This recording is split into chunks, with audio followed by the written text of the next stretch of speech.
Saudara-saudaraku yang terkasih, selamat berjumpa di Renungan Harian di channel Katolik kita.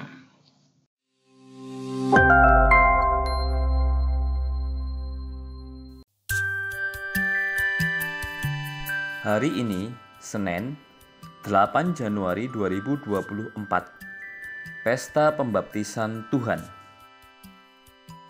Bacaan pertama.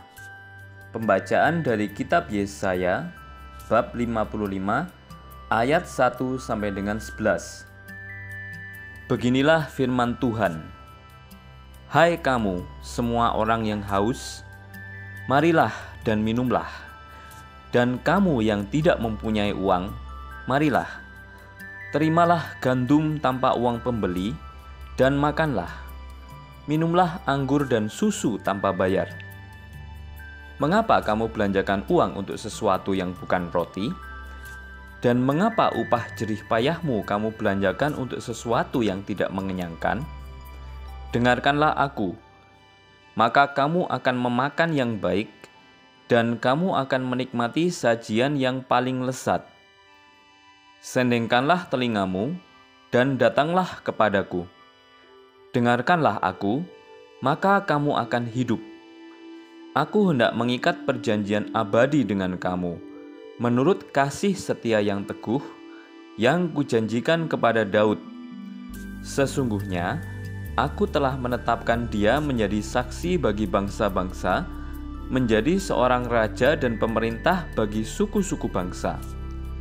Sesungguhnya engkau akan memanggil bangsa-bangsa yang tidak kau kenal, dan bangsa yang tidak mengenal engkau akan berlari kepadamu, oleh karena Tuhan Allahmu, dan karena Yang Maha Kudus, Allah Israel yang mengagungkan engkau. Carilah Tuhan selama ia berkenan ditemui. Berserulah kepadanya selama ia dekat. Baiklah orang fasik meninggalkan jalannya, dan orang jahat meninggalkan rancangannya. Baiklah ia kembali kepada Tuhan, maka Tuhan akan mengasihaninya. Baiklah ia kembali kepada Allah kita, sebab ia memberi pengampunan dengan limpahnya. Sebab rancanganku bukanlah rancanganmu, dan jalanmu bukanlah jalanku. Demikianlah firman Tuhan. Seperti tingginya langit dari bumi, demikianlah jalanku menjulang di atas jalanmu, dan rancanganku di atas rancanganmu. Seperti hujan dan salju turun dari langit, dan tidak kembali ke sana, melainkan mengairi bumi, membuatnya subur dan menumbuhkan tumbuh-tumbuhan, memberikan benih kepada penabur, dan roti kepada orang yang mau makan. Demikianlah firmanku yang keluar dari mulutku. Ia tidak akan kembali kepadaku dengan sia-sia, tetapi ia akan melaksanakan apa yang kukehendaki, dan akan berhasil dalam apa yang kusuruhkan kepadanya. Demikianlah sabda Tuhan. Syukur kepada Allah. Bacaan kedua. Pembacaan dari surat pertama Rasul Yohanes, bab 5, ayat 1 sampai dengan 9. Saudara-saudara yang terkasih, setiap orang yang percaya bahwa Yesus adalah Kristus lahir dari Allah, dan setiap orang yang mengasihi Dia yang melahirkan, mengasihi juga Dia yang lahir daripadanya. Inilah tandanya bahwa kita mengasihi anak-anak Allah, yaitu apabila kita mengasihi Allah serta melakukan perintah-perintahnya. Sebab inilah kasih kepada Allah, yaitu bahwa kita menuruti perintah-perintahnya. Dan perintah-perintahnya itu tidak berat, sebab semua yang lahir dari Allah mengalahkan dunia. Dan inilah kemenangan yang mengalahkan dunia, yakni iman kita. Tidak ada orang yang mengalahkan dunia, selain dia yang percaya bahwa Yesus adalah anak Allah. Dia inilah yang telah datang dengan air dan darah, yaitu Yesus Kristus. Bukan saja dengan air, tetapi dengan air dan darah. Dan rohlah yang memberi kesaksian, karena roh adalah kebenaran. Sebab ada 3 yang memberi kesaksian di dalam surga, Bapa, Firman, dan Roh Kudus, dan ketiganya adalah satu. Dan ada 3 yang memberi kesaksian di bumi, roh, air, dan darah, dan ketiganya adalah satu.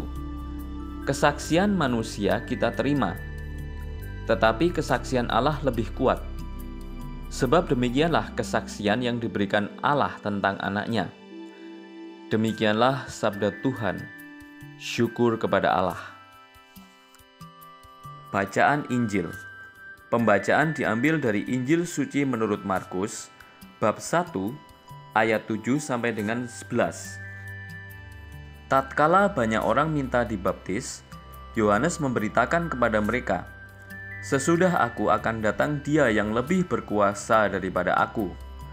Membungkuk dan membuka tali kasutnya pun aku tidak layak. Aku membaptis kamu dengan air, tetapi Dia akan membaptis kamu dengan Roh Kudus." Pada waktu itu datanglah Yesus dari Nazaret di tanah Galilea, dan Ia dibaptis di sungai Yordan oleh Yohanes.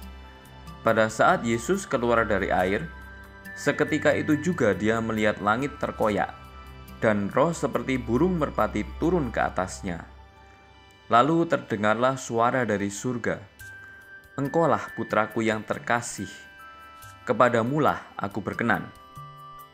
Demikianlah sabda Tuhan. Terpujilah Kristus. Sakramen inisiasi gereja. Sakramen-sakramen inisiasi Kristen adalah sakramen baptis, krisma, dan ekaristi. Sejak zaman para rasul, proses untuk menjadi seorang Kristen merupakan suatu perjalanan dan inisiasi yang bertahap.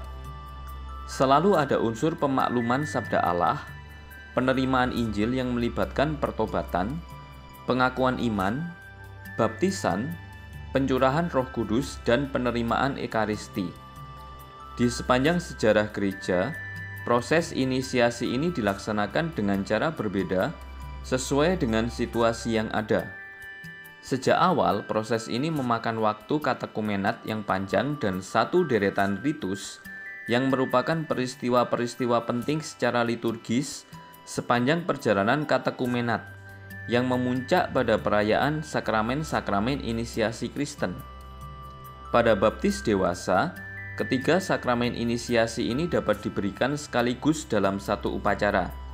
Sedangkan pada baptis bayi, untuk selanjutnya mensyaratkan proses katekumenat setelah baptisan.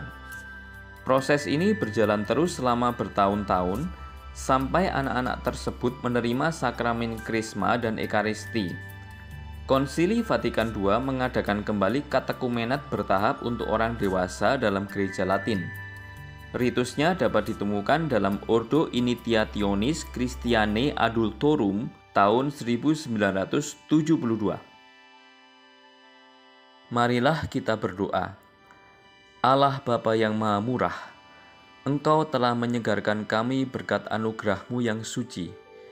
Kami mohon, semoga kami dengan setia mendengarkan Putra-Mu yang tunggal, supaya kami bukan saja dinamakan, tetapi benar-benar menjadi putra dan putri-Mu, dengan pengantaraan Kristus Tuhan kami.